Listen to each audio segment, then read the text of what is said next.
आप सभी को नमस्कार। ज्ञान की आराध्य माँ भगवती के चरणों में वंदन कर हम आज की कक्षा आरंभ करते हैं। मैं डॉक्टर अनीता खुराना, सह आचार्य संस्कृत, सम्राट पृथ्वीराज चौहान राजकीय महाविद्यालय अजमेर से। हम द्वितीय वर्ष संस्कृत के द्वितीय प्रश्न पत्र के विभक्त्यर्थ प्रकरण का अध्ययन कर रहे थे। हम कुछ सूत्रों का अध्ययन कर चुके हैं। स्वतंत्र कर्ता, प्रातिपदिकार्थ लिंग परिमाण वचन मात्रे प्रथमा, संबोधने च कर्तुरीप्सिततमं कर्म, अकथितम अधिशिंगस्थासं कर्म, अभिनिवेशश्च उपानवध्यांगवसः अभुक्त्यर्थस्य न। अब आगे देखिए, अगला जो सूत्र है वो है उभ सर्वतोः कार्याधिगुपर्यादिषु त्रिषु द्वितीयाम्रेडितान्तेषु ततो अन्यत्रापि दृश्यते। ये द्वितीय विभक्ति का सूत्र है, जिसमें क्या कहा गया है कि तस्सिल प्रत्ययांत उभ और सर्व, जिसका रूप क्या बनेगा, उभयतः सर्वतः शब्दों, धिक् शब्द ऊपरी अधि अधः शब्दों के द्विरुक्त। द्विरुक्त का मतलब क्या होता है, द्विरुक्ति एक ही शब्द को दो बार कहना, जिसको आम्रटित भी बोला जाता है। आम्रटित ऊपरी ऊपरी, अध्य अधि, अधो अधः।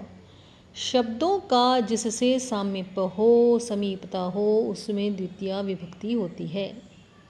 इनसे अन्यत्र भी ऋते आदि के योग में द्वितीया देखी जाती है। उदाहरण से इसको समझेंगे। उभयतः कृष्णं गोपाः सन्ति। कृष्ण के दोनों ओर गोपाः गोपिकाएं हैं, ग्वाले हैं। उभयतम कृष्णम गोपाः सन्ति। कृष्ण के दोनों ओर, यहाँ उभ के साथ तसिल प्रत्ययांत है उभयतः, और उसके योग में कृष्णम में द्वितीय विभक्ति का प्रयोग। उभयतः कृष्णम गोपाः सन्ति। सर्वतः नगरम जलम अस्ति। नगर के सर्व और सब और जलम अस्ति, जल है। सर्व के साथ में तसिल प्रत्ययांत है और उसके योग में नगर में द्वितीय विभक्ति का प्रयोग। सर्वतः नगरम जलम अस्ति, नगर के सभी और जल है। दिक् दुष्टम, दुष्ट को धिक्कार है। यहाँ दुख के योग में क्या आ गई, द्वितीय विभक्ति दिक् दुष्टम। ऊपरी ऊपरी लोकम हरि, लोक के ऊपर ऊपर हरि हैं। तो यहाँ जो ऊपरी शब्द है इसकी द्विरुक्ति है, ऊपरी प्लस ऊपरी, ऊपरी ऊपरी, और उसके योग में लोकम में द्वितीय विभक्ति का प्रयोग। ऊपरी ऊपरी लोकम हरि। अधो अधः लोकम पातालः। यहाँ पर जो अधः शब्द है इसकी द्विरुक्ति है अधो अधः, तो उसके योग में लोक में द्वितीय विभक्ति क्या बनेगा, अधो अधः लोकम पातालः। संसार के नीचे नीचे क्या है, पाताल। अध्यधि लोकम विष्णु। यहाँ अधि शब्द की द्विरुक्ति है, अधि प्लस अधि लोकम विष्णु। जो विष्णु हैं, लोकम अधि अधि लोकम विष्णु, लोक के अंदर अंदर कौन है, विष्णु। न कृष्णम ऋते कोऽपि रक्षकः। ऋते बिना, कृष्ण के बिना कोऽपि रक्षकः न, कोई भी रक्षक नहीं है। अगला सूत्र है अभीतः परितः समया निकषा हा प्रतियोगे अपि। ये वार्तिक सूत्र है कि जो हमने ऊपर देखा, उभ और सर्व के साथ तसिल प्रत्ययांत, उभयतः सर्वतः दिक् शब्द, ऊपरी अधि अधः, ये जो द्विरुक्त हैं, आवृटित हैं, और ऋते, इनके अतिरिक्त अभीतः चारों सब और, अभीतः का अर्थ है दोनों और, परितः सब और, समया समीप, निकषा समीप, हा एवं प्रति, प्रति यानी और, तरफ, हा दुख अर्थ में, शब्दों के योग में संबद्ध शब्द में द्वितीय विभक्ति होती है। उदाहरण देखिए, राजानम अभीतः सैनिकः सन्ति। राजा के दोनों और सैनिकः सन्ति, सैनिक हैं। अभीतः के योग में राजा शब्द में द्वितीय विभक्ति का प्रयोग। राजानम अभितः सैनिकाः सन्ति। ग्रामं परितः वृक्षाः सन्ति। गांव के चारों ओर वृक्ष हैं। ग्रामं परितः वृक्षाः सन्ति। गांव के सब और वृक्ष हैं। परितः के योग में ग्रामम में द्वितीय विभक्ति का प्रयोग। नगरम समया निकषा वा नदी बहती। नगर के समीप में निकषा वा, समया और निकषा दोनों का अर्थ एक ही है, निकट, इसलिए वा शब्द का प्रयोग है, समया अथवा निकषा। नगरम समया निकषा वा नदी बहती। नगर के समीप में क्या बहती है? नदी बहती है। समया और निकषा के योग में नगरम में द्वितीय विभक्ति का प्रयोग। हा धर्मद्रोहिणम, धर्म के द्रोही को धिक्कार है, उसके लिए शोक।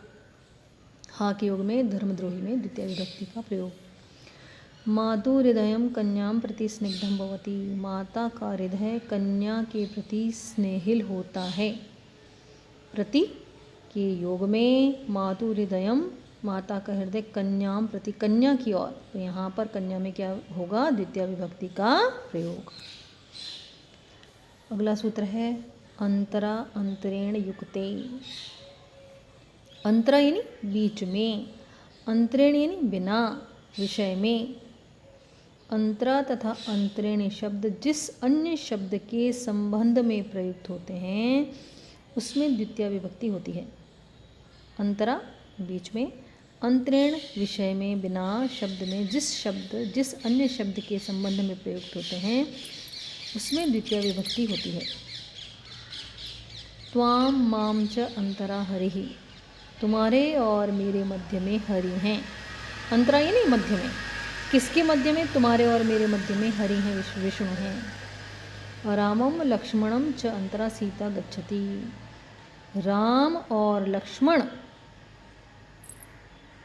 च अंतरा सीता गच्छति के मध्य में सीता जा रही हैं, सीता जाती हैं, तो यहाँ अंतरा यानी मध्य में।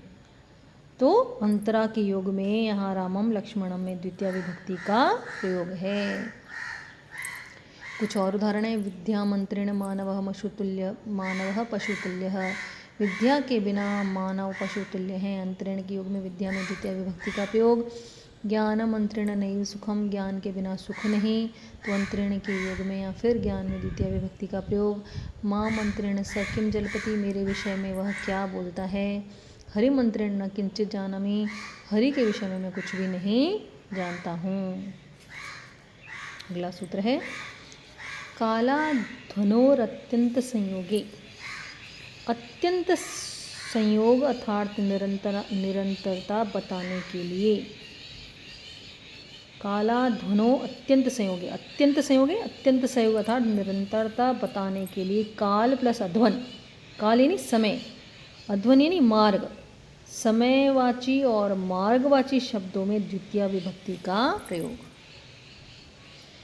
सह 4 वर्षाणि व्याकरणम अधीते। वह 4 वर्ष तक व्याकरण पढ़ता रहा है। यहाँ पर क्या है? एक तो अत्यंत संयोग है, 4 वर्ष तक निरंतरता है, और दूसरा यहाँ पर समयवाची है 4 वर्ष, इसलिए यहाँ पर द्वितीय विभक्ति का प्रयोग। 4 वर्षाणि व्याकरणम अधीते, 4 वर्ष तक व्याकरण उसने पढ़ा। सहस्त्रम वर्षाणि रावणः तपः तप्तवान। रावण सहस्त्र वर्ष तक, सहस्त्रम वर्षाणि सहस्त्र वर्ष तक निरंतर तपः तप्तवान, तपस्या करता रहा। तो यहाँ पर एक तो अत्यंत संयोग है सहस्त्र वर्ष, और दूसरा यहाँ पर है समयवाची, तो यहाँ पर भी क्या हुआ? द्वितीय विभक्ति का प्रयोग सहस्त्रम। क्रोशम कुटिला नदी, जो नदी है वह कोस भर तक टेढ़ी है।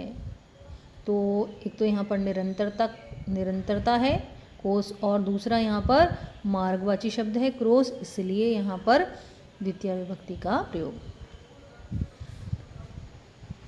सभा शतयोजनम आयता, वह सभा 100 योजन तक लंबी है। यहाँ पर क्या आ गया? तो समयवाची शब्द है और मार्गवाची शब्द है 100 योजन, और दूसरा निरंतरता है, इसलिए द्वितीय विभक्ति का प्रयोग शतयोजनम। आज के लिए इतना ही। कल हम पुनः कक्षा को नियमित करेंगे। तब तक के लिए नमस्कार।